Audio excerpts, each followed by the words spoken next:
Salam alaikum, shalom, bienvenue dans Parole du Monde. Après le tollé international provoqué par l'assaut israélien contre la flottille à destination de Gaza, assaut qui a fait 9 morts dans les eaux internationales, nous vous proposons un Parole du Monde spécial sur le conflit israélo-palestinien et précisément sur le rôle de l'Europe dans ce dossier. Émission spéciale à l'occasion d'un colloque organisé au Sénat ce 4 juin sur le thème « L'Union européenne pour une paix juste au Proche-Orient, le moment est venu d'agir ».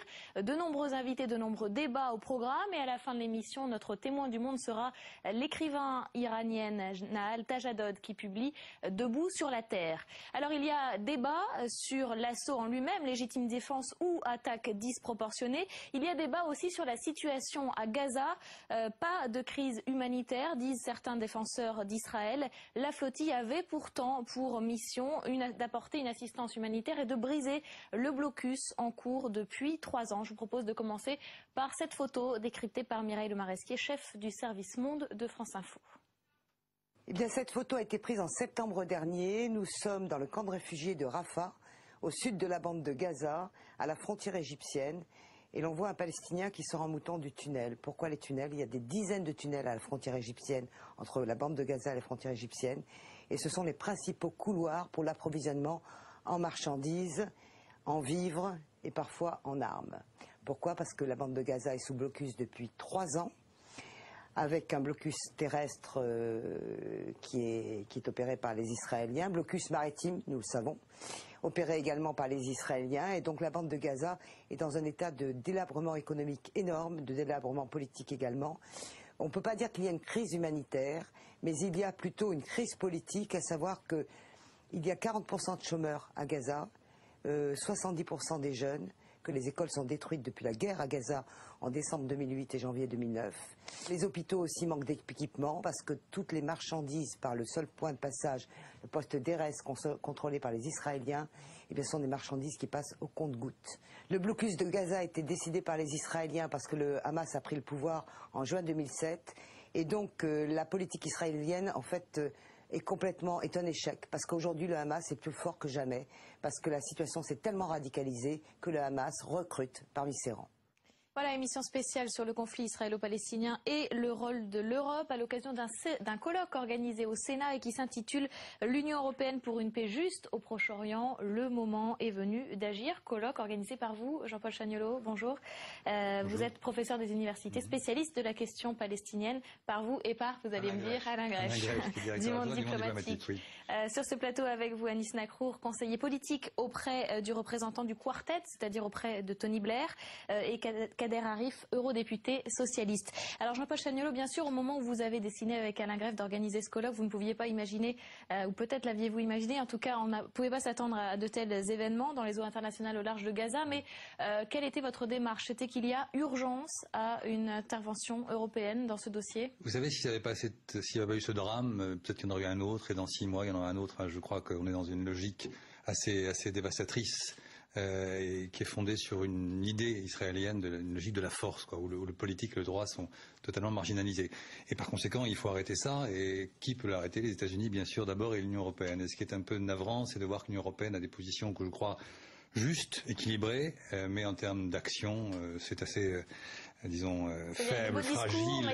Il y a de vraies positions. La dernière qui a été prise date du mois de décembre 2009, il y a quelques mois, et c'est une position claire. Mais rien ne se fait sur le plan diplomatique. Donc au fond, les citoyens que nous sommes, Alain Grèche et moi, nous avons essayé d'organiser ce colloque avec des politiques, pour que les politiques essaient de discuter ensemble et nous expliquent pourquoi, alors que le moment est venu d'agir, vraiment, mais c'est pas nouveau, il ne se passe rien. Alors peut-être qu'il se passera quelque chose, mais je suis malgré tout et malheureusement sceptique. Ouais. Anis Nakrour, vous arrivez tout juste de Tel Aviv, on vous accueille à la sortie de l'avion. Vous êtes donc conseiller auprès de Tony Blair. De quelle oreille est entendue la voix européenne à Tel Aviv? Il n'y a pas de voix européenne.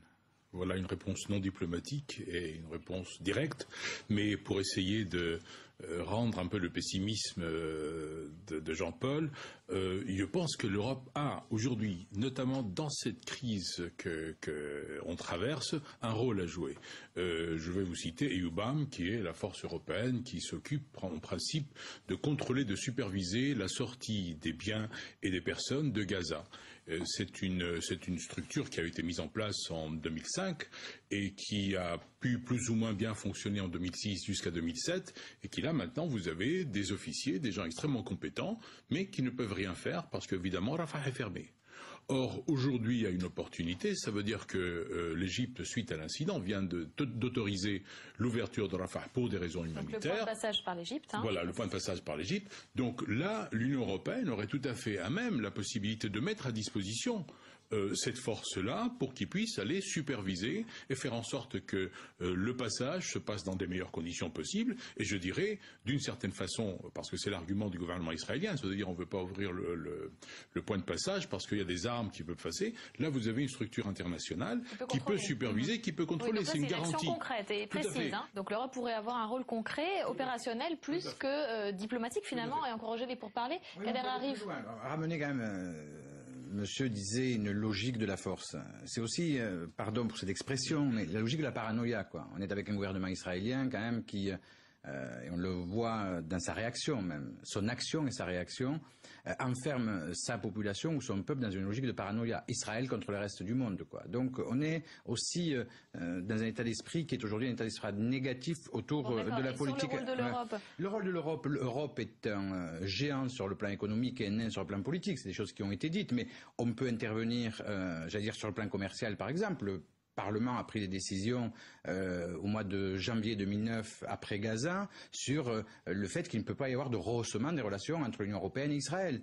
Aujourd'hui, il y a des propositions qui sont faites, je vais être le rapporteur pour mon groupe, sur le plan politique, d'accords, de protocoles commerciaux, par exemple, qui font que des produits israéliens pourraient être importés en Europe sans taxe douanière. L'Europe peut dire non, on verra. Mais en tout cas, moi je porterai, s'il n'y a pas d'évolution politique, ce message-là. De la même manière, il y a des accords d'association avec Israël. Il y a dans ces accords d'association un article qui est l'article 2, sans rentrer, je veux dire, dans une forme d'expertise qui ne servirait à rien, mais qui pourrait dire non, ces accords d'association pourraient être suspendus avec Israël s'il n'y a pas d'évolution politique. Donc l'Europe peut agir.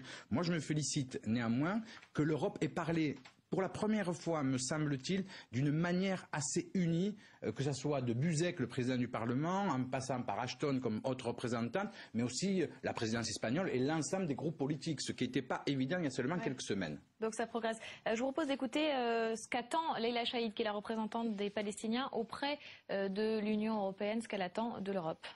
Maintenant qu'il y a le traité de Lisbonne, nous attendons à ce que les Européens soient, comme dit mon président, non seulement des payers, des gens qui payent, mais aussi des players, des gens qui jouent leur rôle politique. Parce que je pense que c'est nos voisins les plus immédiats et que nous et les Israéliens, on est les voisins des Européens. Israël est le premier partenaire économique sur le pourtour de la Méditerranée.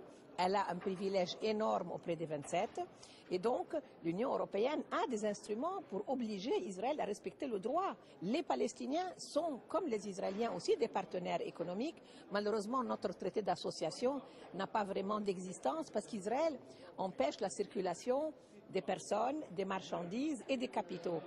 Et l'Union européenne n'arrive pas à faire entendre raison. Je ne sais même pas si elle essaye de faire entendre raison à Israël, qu'elle ne peut pas être un partenaire de l'Union pour la Méditerranée, tant qu'elle empêche la Palestine d'exister. Voilà, donc comment vous expliquez, Jean-Paul Chagnollo, pour l'instant, cette déception que vous avez, ce scepticisme? Est-ce que c'est un manque de courage? Est-ce que c'est un manque, est-ce que c'est une peur de la part de l'Europe? Je crois qu'il y a tout ça à la fois. On est pétrifié en Europe, en Allemagne peut-être davantage, dans le rapport à Israël, qu'on ne veut pas voir comme un État comme un autre. Donc il y a toutes ces dimensions psychologiques extrêmement fortes qui paralysent beaucoup d'actions et qui conduisent à des inactions. Et la deuxième chose aussi, je crois, c'est que sur le plan institutionnel, l'Europe est perdue. Nous avons voulu un élargissement très rapide qui était historiquement justifié, mais sans doute prématuré dans la manière dont ça s'est fait, alors que nous n'avions pas d'institution. Alors dans ces conditions, il y a une dilution du politique, davantage encore qu'il y a quelques années. Donc ces deux dimensions, à la fois psychologique et politique et institutionnelle, pour faire très bref, conduisent à cette situation qui est quand même un peu dommage, alors qu'effectivement il y a 1000 moyens, ceux qui ont été évoqués, c'est-à-dire des choses très concrètes d'une part, et puis pourquoi pas une initiative forte qui a été évoquée par d'anciens ambassadeurs auprès du Conseil de sécurité. Je crois que si on ne fait pas ça, la suite, tous ceux qui connaissent un peu le sujet, on peut la dire, la suite, ça sera d'autres actions de ce type, beaucoup plus graves encore, peut-être une guerre de la violence encore, et voilà, et on va aller dans la régression. Et alors parmi les interventions concrètes, donc vous parliez de ce point de passage à contrôler tout simplement. Ça c'est la première chose et la chose la plus facile. Est-ce que ça peut être aussi déployer une force d'intervention, d'interposition? C'est un peu prématuré, je dirais. Ça veut dire qu'envoyer une force d'interposition aujourd'hui, ça n'a pas de sens. Il faudrait qu'on vienne une fois que le moment, je dirais, qu'il y a un accord. Mais rien nous empêche, on l'a déjà dit, qu'on était tout à fait disposé à le faire. Le président de la République l'a dit, M. Sarkozy l'a dit à la Knesset, que le moment venu, lorsque l'accord serait signé, la France serait prête à prendre la tête d'une force, justement pour faire garantir l'accord de paix auquel on s'est parvenu. Il demandait quand même aussi la levée du blocus, parce que ça fait partie. Tout le monde l'a exprimé. Il faudra quand même aller jusqu'au bout, au-delà de l'expression de la demande. Il faudra que l'Europe pèse. Je veux dire, puisque c'est une expression d'Ashton, je veux dire, c'est quand même lever le blocus, qui est improductif, illégal. Je suis entièrement d'accord, mais une fois, il faut commencer par lever le blocus. Et je crois que ça pourrait commencer à se faire avec ce qui vient de se passer. Non, je voulais seulement dire d'un mot sur la force d'interposition. C'est une affaire très compliquée pour plein de raisons, mais tout de même rappeler que la FINUL, c'est-à-dire la force des Nations Unies qui se trouve au sud Liban, est pour une majorité composée de soldats européens. C'est-à-dire que là, j'étais critique à l'égard de l'Europe, n'empêche que là, on s'est engagé. Il y a des milliers de soldats européens, ce qui veut dire aussi que s'il y a un conflit qui s'ouvre sur ce front-là, les soldats européens seront en première ligne. C'est dirigé par un général italien, ce le fut d'abord par un général français, donc l'Europe est présente. Je voudrais rajouter, si vous permettez, aussi sur le rôle de l'Europe, et je crois que vous avez raison de préciser que l'Europe est aujourd'hui faible avec une multiplication, je veux dire, pas d'adresse il y a quelques années, aujourd'hui trop d'adresses, aujourd'hui trop de numéros de téléphone. Mais aujourd'hui, on peut s'appuyer sincèrement sur le rôle aussi renforcé après le traité de Lisbonne du Parlement européen. Je crois que moi, comme parlementaire, le rôle sur cette question, c'est le rôle du Parlement européen dans les semaines qui viennent, je veux dire, sur cette question, de manière très forte. Donc, c'est aussi la demande un peu simple, mais qui est indispensable. Israël échappe aussi au respect du droit international, Je veux dire, on est dans une espèce d'impunité en termes de respect du droit international qu'il faudrait peut-être rappeler de manière beaucoup plus forte. Et l'Europe peut jouer aussi ce rôle-là. Du Parlement européen, notamment. Et du Parlement européen, oui. Depuis le traité de Lisbonne, absolument. Qui a renforcé les pouvoirs du Parlement européen. Alors, est-ce que l'Europe peut transmettre à la région sa propre expérience de réconciliation? C'est en tout cas l'avis de Bernard Philippe, qui est fonctionnaire européen et spécialiste du Proche-Orient. Il a écrit « Le prix de la paix, Israël-Palestine, un enjeu européen ?» point d'interrogation. La seule façon pour progresser sur le processus de paix, c'est que l'Europe partage sa propre expérience de réconciliation et qui est un petit peu qui a fondé l'Europe et qui est un ingrédient très particulier de rencontres, de dialogue et de dépassement des différences. En particulier ce qui s'est produit entre la France et l'Allemagne et qui pourrait être dans un certain sens réutilisé dans la question israélo-palestinienne. Il pourrait y avoir une construction fédérale, ou du moins, quel que soit le mécanisme institutionnel, c'est pas très très important, mais qui est des mécanismes de coopération qui permettent, comme dans le cadre de l'Europe, d'inverser la violence et de la transformer en coopération. Anis Nacor, est-ce que, avec cette expérience européenne, la guerre israélo-arabe peut se transformer en coopération, comme la France et l'Allemagne l'ont fait il y a plusieurs décennies? Dans le contexte actuel, on a la chance d'avoir les deux principales personnalités qui s'occupent de cette question-là. C'est le sénateur Mitchell et c'est Tony Blair. Ce sont les deux qui ont mis fin à un conflit de plus de 60 ans en Grande-Bretagne. Donc Tony Blair, souvent, rappelle son expérience et il dit que c'est un processus très long. Mais là, en la matière, on a une expérience. On a, je dirais, d'une certaine façon, une responsabilité historique à nous engager de ça, parce que, qu'on le veuille ou pas, c'est la conséquence de ce qui s'est passé en Europe, la Deuxième Guerre mondiale, que tout ça s'est développé. Et en la matière, il faut qu'on reprenne, je dirais, la main, mais de façon positive, en apportant un lieu de rencontre, parce que comme vous disiez, le gouvernement israélien aujourd'hui est assez radical. J'ai vu aujourd'hui dans la presse qu'un député reprenait la suggestion que la Cisjordanie soit gérée par les Jordaniens et que l'Égypte soit responsable de Gaza et qu'on réoccupe complètement en un premier temps la Cisjordanie. C'est une régression complète. Dans les esprits aujourd'hui en Israël, il y a des gens qui essaient de avaliser réaliser l'idée qu'on peut revenir au statut qui était celui qui a prévalu entre 1967 et 1993. Donc là, je pense que nous, l'Union européenne peut jouer un rôle de forum de rencontre, d'échange et d'expérience. Et apporter une aide ponctuelle et concrète, en tout cas sur des points précis. Bons offices, oui. Merci beaucoup, merci à tous les trois. On va voir comment la toile a réagi à cet assaut israélien contre la flottille humanitaire qui se dirigeait vers Gaza. La revue du web est signée Paul Bouffard. Guerre médiatique, propagande sur la toile. Autorités israéliennes et militants pro-palestiniens s'affrontent. Chaque camp diffuse en ligne son point de vue après l'assaut militaire sur la flottille de la liberté. Selon le site du mouvement Free Gaza, les circonstances sont claires. Les commandos ont tiré sur un groupe de civils endormis. Côté israélien, on affirme que les soldats ont été attaqués avec violence avant de répliquer en ouvrant le feu. Sur la chaîne YouTube de Tsahal, 3 vidéos appuient la thèse de la légitime défense.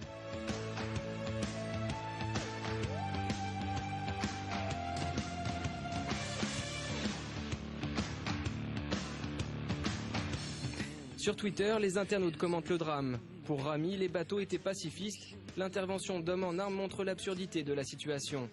De son côté, la voix isolée de l'éditorialiste israélien Gideon Levy s'attaque à la machine de propagande de Tel Aviv. Selon lui, Israël est entré dans une hystérie désespérée. Voilà, et pour poursuivre cette émission spéciale, 2 invités exceptionnels. Robert Malley, bonjour. Vous êtes l'ancien conseiller de Bill Clinton pour les affaires israélo-arabes. En face de vous, Ziad Abou Amar, ancien ministre palestinien des Affaires étrangères, actuellement député. Ziad Abou Amar, pour vous, qui est le plus susceptible d'aider les deux parties à trouver une solution? Est-ce que ce sont les États-Unis, est-ce que c'est l'Europe ou est-ce que c'est un autre pays, par exemple la Turquie? Je pense que ce sont d'abord les États-Unis. L'Europe arrive ensuite, ou alors au mieux à égalité. Le reste du monde vient après, plutôt pour soutenir la solution proposée. Parce que les États-Unis et l'Europe ont un levier sur les deux parties impliquées dans le conflit, et surtout sur Israël. Mais là, par exemple, pour ce qui vient de se passer, l'Europe a réagi plus vivement que Barack Obama aux États-Unis. Je pense que les États-Unis ont un réel levier, et l'Europe aussi. La question est de savoir s'ils ont la volonté de l'utiliser ou non. Pour l'instant, ils ne l'ont pas fait. C'est mon point de vue. Or, ils ont tellement de moyens d'exercer une pression sur Israël pour atteindre une solution. Par exemple, définir des sanctions.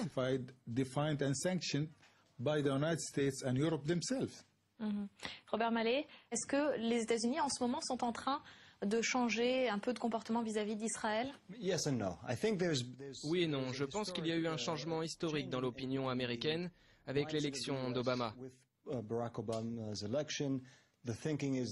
L'idée qu'ils doivent parler au monde musulman et arabe notamment, qu'ils doivent réparer beaucoup de dommages causés par Bush et pousser le processus de paix israélo-palestinien alors que l'ancien président ne l'avait pas fait.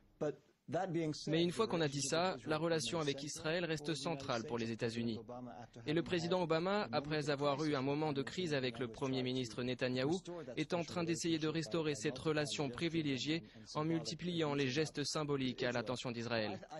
Donc à la base, cette relation reste fondamentale et ce que nous avons vu ces derniers mois et que nous allons voir encore, je pense, c'est qu'il y a une divergence de vue entre l'administration américaine et ce gouvernement israélien sur où aller, à quel rythme, à quel prix et comment. Mais il y a un fossé entre ces divergences et le moment où les Américains opposeront une solution. Cela n'arrivera pas, je pense que nous allons voir des tensions, mais que les États-Unis n'imposeront jamais rien à Israël. Est-ce que la solution, c'est que l'Europe, si les États-Unis ne peuvent pas le faire, que l'Europe impose des sanctions ou remette en cause les accords de coopération avec Israël? Je ne pense pas que cela va arriver, surtout que cela marcherait. Les Européens ont passé de longues années à essayer de réparer et renforcer les relations avec Israël. Donc ils ne vont pas renverser la vapeur maintenant et imposer des sanctions. Et quand on essaie d'atteindre un tel accord entre Israéliens et Palestiniens, le faire en essayant de forcer l'une des parties à faire des concessions ne marche pas. Je suis favorable à une forme de pression incitative et dissuasive sur les deux parties. Ziad Abou Amar, vous aussi vous dites que vous êtes sceptique et pour vous, l'Europe n'aide pas en ce moment Israël. Pourquoi? C'est la même chose pour les États-Unis. Israël est en crise depuis les 50 dernières années. Depuis son existence, le pays était en guerre avec ses voisins. Il est en partie responsable des problèmes de la région. Leur politique actuelle d'occupation dure depuis 47 ans en Cisjordanie et dans la bande de Gaza, tout comme le déni des droits des Palestiniens, l'implantation des colonies.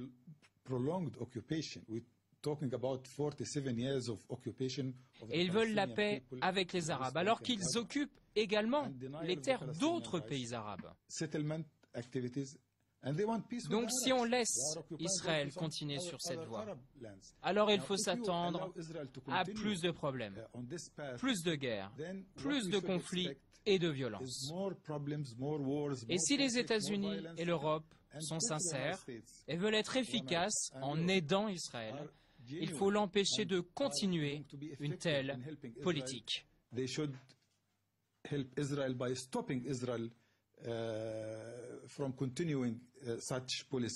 Et comment? Il faut rappeler qu'Israël dépend énormément des États-Unis et de l'Europe. Sans ce soutien, il ne peut plus continuer sa politique actuelle d'occupation, de colonies et de provocation à l'égard du monde entier. La sécurité d'Israël, son existence même, que nous ne remettons nullement en cause, dépend du soutien américain et européen. Du coup, je pense que les États-Unis et l'Europe doivent exercer une pression crédible, une menace crédible.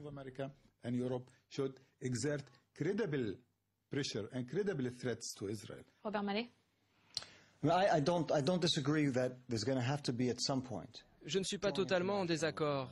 Oui à une intervention internationale forte pour montrer aux deux parties les avantages d'un accord de paix. Là, l'Europe peut jouer un rôle important en expliquant les bénéfices qu'Israéliens et Palestiniens obtiendraient en arrivant à un compromis. Même chose pour les États-Unis. Mais si on regarde l'histoire d'Israël, en général, le pays a bougé vis-à-vis des Palestiniens quand les Palestiniens l'ont fait bouger. Et je ne parle pas de violence, je parle d'avoir un mouvement national cohérent et fort qui pose une réelle alternative. Soit traiter avec lui, soit rester dans le statu quo. Le problème aujourd'hui, et il n'est pas question de désigner des responsables ou de blâmer qui que ce soit, le problème en partie, et Ziad le sait bien, c'est que le mouvement palestinien est fragmenté et faible. Et il est d'autant plus difficile pour Israël de faire des concessions et en même temps d'autant plus facile d'éviter d'en faire. Je ne connais aucune nation sous occupation dans l'histoire qui ait réussi à se libérer de cette occupation en étant plus préoccupée par les luttes internes que par trouver le moyen de surmonter la difficulté externe. Je ne trouve pas que cet argument soit très solide, avec tout le respect que j'ai pour mon ami Robert. Car le problème a commencé bien avant la division palestinienne, qui date d'il y a 3 ans seulement. Ce n'est rien comparé aux 44 ans d'occupation. L'occupation a commencé bien avant la division palestinienne. En plus, il y a un camp palestinien qui est prêt à traiter avec les Israéliens. Je pense que la meilleure solution pour Israël n'est pas de se cacher derrière un faux prétexte. La fin de l'occupation, la signature d'un traité de paix avec les Palestiniens, voilà le moyen de résoudre tous ces problèmes, y compris la division palestinienne. Si Israël demain disait « Ok, on signe un accord et les Palestiniens vont avoir leur propre État », vous croyez que les Palestiniens diraient non ? Mais les Israéliens ne le feront jamais. Parce qu'ils ne veulent pas vraiment faire la paix. Et c'est bien ça le problème. Merci beaucoup à tous les deux. On reste au Proche-Orient, mais on sort du conflit israélo-palestinien 1 an après les manifestations qui ont suivi la réélection contestée de Mahmoud Ahmadinejad en Iran et qui ont été réprimées dans le sang. Notre témoin du monde est l'écrivain iranienne Nahal Tajadod qui publie Debout sur la terre chez Jean-Claude Lattès.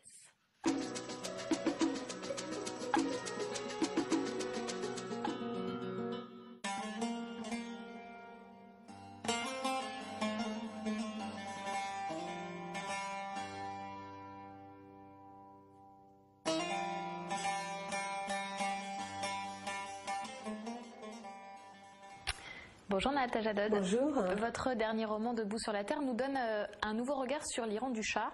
Et on se rend compte qu'en fait, avant la dictature religieuse, c'était déjà une autre sorte de dictature finalement. En fait, dans ce livre, je raconte 3 ans avant la révolution islamique de 1979, la séparation de 2 mondes, c'est-à-dire un monde moderne, occidentalisé, avec 3 personnages qui sont chics, parlent les langues étrangères et appartiennent à un monde qu'ils ne croient, qu'ils pensent définitif. Ils ne se rendent pas compte surtout du fait qu'un autre monde existe, parallèle, mais entre ces 2 mondes, aucun passage. Par exemple, ces gens-là, dans leur milieu, les femmes nagent en bikini dans les piscines, à la mer, et en face de ça, il y a un autre monde, celui de l'électricien dont je raconte, et qui, par exemple, dans les écoles religieuses de cette époque-là, on ne pouvait pas entrer, les filles ne pouvaient pas entrer en mini-jupe, les cheveux dévoilés, et elles ne devaient pas regarder la télévision nationale. Donc on voit comment ces 2 mondes étaient séparés à cette époque-là, et la révolution est née de là. Parce que ça a été aussi un choc pour toute une partie de la population, l'obligation de se dévoiler finalement pour les femmes, de se calquer un peu sur le mode de vie à l'occidental. Oui, c'est arrivé en 1936, c'était un choc pour les gens de cette époque-là. Par exemple, moi, je ne me suis jamais voilée, ma mère non plus. Ma grand-mère, à l'occasion de cette loi, s'est précipitée chez un coiffeur homme et s'est coupé les cheveux à la garçon, avec la prononciation iranienne, et est sortie comme une femme occidentale, est sortie de la maison comme une femme occidentale, tandis que sa mère, donc mon arrière-grand-mère, pour ne pas affronter le regard des autres, pour ne pas se dévoiler, n'a jamais quitté la maison. Donc il y avait une volonté les femmes étaient obligées de se dévoiler, comme aujourd'hui, elles sont obligées de se voiler. Et justement, c'est ça qui est intéressant, vous décrivez ces 2 mondes qui se côtoient et ce basculement qui a conduit à la révolution. Quand de force on veut vous moderniser, et ça ne marche pas, quand de force on veut vous les garder dans la tradition. Et du coup, justement, on a vraiment envie de vous demander, vous qui observez votre pays, même si vous êtes aujourd'hui, vous vivez en France depuis longtemps, est-ce que vous avez l'impression qu'on est à ce même point qu'en 1979, un moment où ça peut basculer vers une nouvelle révolution? Bien sûr, vers une révolution. Je crois que l'Iran, en 30 ans, on ne peut pas chaque 3 décennies faire une révolution et changer tout le système. Mais il y a une évolution, ça c'est sûr. C'est-à-dire, le Shah a voulu moderniser la société iranienne. C'est une société religieuse qui en est sortie. Et le pouvoir aujourd'hui a tout fait pour garder l'Iran dans la tradition, dans les valeurs religieuses. Et c'est une société absolument magnifiquement moderne qui en est sortie. On voit le résultat, on voit les blogs, on voit l'Iran est le 2e pays à utiliser l'Internet, on voit le Twitter, on voit l'utilisation que font les jeunes des techniques et de la technologie moderne. Et c'est sûr que cette fois-ci, la modernité est à l'intérieur du cœur de chaque Iranien. Et dans votre livre, on sent toute votre passion pour la culture persane et ses traditions. Vous pensez qu'aujourd'hui, encore plus peut-être qu'avant, il faut les faire partager, les faire connaître à la France et au monde entier? Absolument, parce que l'Iran ne peut pas avoir que le visage du pouvoir, parce qu'on est tout le monde, tous les Iraniens. Moi, je crois qu'à l'étranger, on est investi de cette mission de faire parler la culture iranienne et de ne pas limiter à l'Iran à la polygamie, à la lapidation, à tout ce qu'on entend, parce que dans ce cas-là... Et nucléaire. Au nucléaire, exactement, parce que dans ce cas-là, aussi, par exemple, la grande culture européenne, on ne peut pas aussi la limiter à la Shoah. Et je crois que le rôle des écrivains, des intellectuels, des cinéastes, c'est ensemble de coudre ce qui a été déchiré par les politiques. Sinon aussi, on peut faire en sorte que l'opinion publique pense une autre vision de l'Iran. On a gagné. Oui, et c'est pas toujours facile. On voit là le dernier film d'Abbas Kiarostami, réalisateur iranien, qui est interdit en Iran. On a bien sûr suivi les aventures de Jafar Panahi, qui devait être membre du jury et libéré. Oui. Il n'a pas pu participer au festival de Cannes parce qu'il était emprisonné. C'est pas facile pour les artistes iraniens de s'exprimer. Tout est difficile. Mais malgré cela, les gens trouvent un moyen encore pour s'exprimer. Et c'est ça qui est magnifique. Et la grandeur valeur d'un peuple et d'un pays. Est montré par ces intellectuels, par ces écrivains. Et je trouve que le régime doit les laisser parler parce que d'une façon ou d'une autre, on sert notre pays. Et vous, vos livres sont publiés en Iran? Alors moi, Rumi le Brûlé a été traduit en persan et qui était best-seller. Et Passeport à l'iranienne, non. Mais j'ai un autre livre qui est toujours sur Rumi, qui est traduit, mais pas encore publié, à censure. Et celui-là? Celui-là, je ne sais pas, il vient tout juste de sortir, donc j'espère qu'il sera traduit. Merci beaucoup, Naël Telhadone. Merci à vous. Vous pouvez revoir cette émission dans son intégralité sur notre site internet. Parole du Monde, vous le savez, c'est quand vous voulez, 7 jours sur 7, 24 heures sur 24 sur publicsena.fr. À bientôt.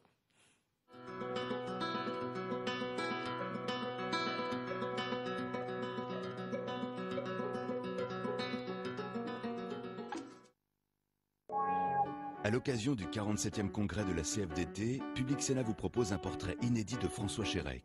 Adolescent, il a fallu que je dise non, je revendique de ne pas être comme mes frères. Et c'est là que je me suis révolté dans un premier temps, parce que t'es comme tes frères, donc tu dois devenir mathématicien. Et moi je disais, mais moi je n'ai pas envie d'être mathématicien. En pleine négociation sur les retraites, le secrétaire général de la CFDT va entamer son dernier mandat à la tête de la Confédération. Pour la première fois, il se livre à la caméra avec humour et simplicité. Je suis rebelle aux institutions. Alors c'est étonnant pour être à la tête d'une organisation syndicale. Et en fait, je suis rebelle aux institutions, je le vis plutôt dans ma vie personnelle. Parce que je ne suis jamais marié. François Chérec, un portrait de Marie-Ève Chamard et Philippe Kieffer, c'est lundi à 22h30 sur Public Sénat.